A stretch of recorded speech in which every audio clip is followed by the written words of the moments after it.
ધોળા દિવસે આંગળીયા પેઢીમાં લાખોની લૂંટ મચાવીને આરોપીઓને લાગ્યું કે હવે કોઈ તેમનું કાંઈ બગાડી નહીં શકે, પરંતુ લૂંટની રકમમાંથી ટીપરને ભાગ આપવા તેઓ વાંસદા પહોંચ્યા અને બસ અહીંથી જ તેમની આખી રમત પૂરી થઈ ગઈ. પોલીસે 3 આરોપીઓને જ નહીં પરંતુ આખા લૂંટના કાંડને જ ઉકેલી નાખ્યો. શું છે સમગ્ર મામલો, આવો વિગતે વાત કરીએ આ અહેવાલમાં. નમસ્કાર, હું છું આસિફ કાદરી અને સ્વમાન સાથે તમારું સ્વાગત છે. નવસારી જિલ્લાના વાંસદા શહેરમાં આવેલી રમેશ અંબાલાલ આંગળીયા પેઢીમાં થોડા દિવસો પહેલા ધોળા દિવસે આશરે 12,50,000 રૂપિયાની લૂંટ થઈ હતી. આ લૂંટની ઘટનાએ ભારે ચકચાર મચાવી હતી. 3 શખ્સો ગ્રાહક બનીને પેઢીમાં દાખલ થયા, કર્મચારીઓનું ધ્યાન ભટકાવીને રોકડ રકમ લઈને ફરાર થઈ ગયા હતા. આ બનાવ બાદ નવસારી જિલ્લા પોલીસ તરત જ હરકતમાં આવી અને જિલ્લા પોલીસ વડાના માર્ગદર્શન હેઠળ એલસીબી, એસએજી અને વાંસદા પોલીસ સહિતની અલગ અલગ ટીમો બનાવીને તપાસ શરૂ કરવામાં આવી. સીસીટીવી ફૂટેજ, ટેકનિકલ સર્વેલન્સ અને હ્યુમન ઇન્ટેલિજન્સના આધારે પોલીસે સતત આરોપીઓ સુધી પહોંચવાનો પ્રયાસ કરતી રહી. તપાસ દરમિયાન પોલીસે એક મહત્વપૂર્ણ કડી શોધી કાઢી.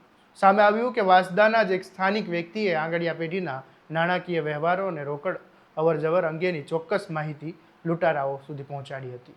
એટલે કે આખી લૂંટ પાછળ અંદરખાને ટીપ આપનાર વ્યક્તિ જ સામેલ હતો. લૂંટની રકમમાંથી ટીપરને તેનો ભાગ આપવામાં આરોપીઓએ ફરી વાંસદા આવ્યા, પરંતુ આ વખતે પોલીસ પહેલેથી જ તેમની રાહ જોઈ રહી હતી.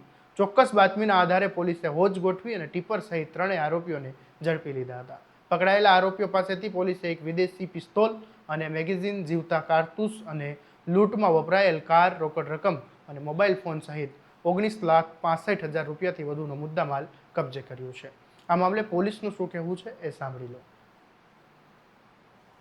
તારીખ 20 જુલાઈના રોજ વાંસદા પોલીસ સ્ટેશન ખાતે આવેલ વાંસદા શહેરમાં આવેલ જે રમેશ કુમાર અંબાલાલ આંગળીયા પેઢી છે, તો એમાં કુલ 12.5 લાખ રૂપિયાની મત્તાની ચોરી કરી જે ઈસમો નાસી ગયેલ હતા, તો તેને પકડવા માટે તજવીજ હાથ ધરવા માટે માનનીય રેન્જ આઈજીપી સાહેબ તથા એસપી સાહેબના સૂચના આપેલ. જે અન્વયે નવસારી લોકલ ક્રાઇમ બ્રાન્ચની ટીમે જે આ ચોરીની ઘટનામાં જે મુખ્ય આરોપી છે, જે સોપારામ ઉર્ફે સંતોષ ચૌધરી, જે મૂળ રાજસ્થાનનો રહીશ છે, તે તથા તેની સાથે જે તે વખતે જે ચોરી કરવા આવેલ ત્યારે જે ગાડી વપરાયેલ હોય, તો એ ગાડીનો જે ચાલક હતો નરેશ વૈષ્ણવ, અને આ જે મુખ્ય ગુનામાં જે મતલબ જેણે આ જગ્યાની બાતમી આપેલ છે અને જેને જગ્યા બતાવેલ છે, તેઓ વાંસદાનો લોકલ માણસ મોહમ્મદ તસલીમ. તો આ ત્રણેયને વાંસદા નજીકથી લોકો જ્યારે અમને પૈસા આપવા માટે આવવાના હોય એ બાતમીના આધારે પકડી પાડવામાં આવેલ છે. તો એ સાથે જ જે મુખ્ય આરોપી છે સોપારામ ઉર્ફે સંતોષ, એમના પાસેથી એક દેશી બનાવટની પિસ્ટલ, મેગઝીન તથા 5 રાઉન્ડ જીવતા કાર્ટ્રીજ પણ કબજે લેવામાં આવેલ છે. તો કુલ જે મુદ્દામાલ છે એ 19,67,500નો જે રકમ છે એનો મુદ્દામાલ રિકવર કરવામાં આવેલ છે. અને મૂળ જે ચોરીમાં જે 12.5 લાખ રૂપિયા ગયેલ હતા, એમાંથી રોકડ 3 લાખ રૂપિયાની રોકડ પણ રિકવર કરવામાં આવેલ છે. કોઈ ગુનાહિત ઇતિહાસ? જે મુખ્ય આરોપી છે સંતોષ ઉર્ફે મતલબ સોપારામ ચૌધરી, તો એના પર અંકલેશ્વર, ભરૂચ, એક તો જૂનો વાંસદામાં જ ભીલાડ, બલોત્રા, વિરાર વગેરે જેવી જગ્યાઓ પર કુલ 16 ગુના અત્યાર સુધીમાં નોંધાયેલ છે. અને જે મોહમ્મદ તસલીમ છે એના પર એક પ્રોહીનો કપરાડાનો એક ગુનો નોંધાયેલ.